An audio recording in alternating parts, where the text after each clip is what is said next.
જ્યોતિબા ફૂલે આજથી 150 વર્ષ પહેલા કેટલી તકલીફ પડી હશે અને એ સમજના એ જમાનાના એ સમયના રૂઢિવાદીઓ એમને મંજૂર નહોતું કે દીકરી ભણે અને દીકરી એટલે ઓબીસી કે દલિત સમાજ નહીં, કોઈ સમાજની દીકરી ભણવી ના જોઈએ.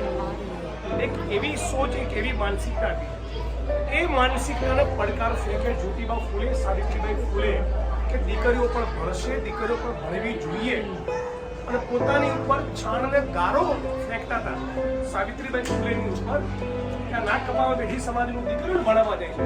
એક એવી માનસિકતા હતી પછાત, તો એમની પર લોકો છાણ અને ગારો ફેંકતા, થેલીમાં બીજી સાડી લઈને જતા, પણ એમણે ભણાવવાનું બંધ ના કર્યું.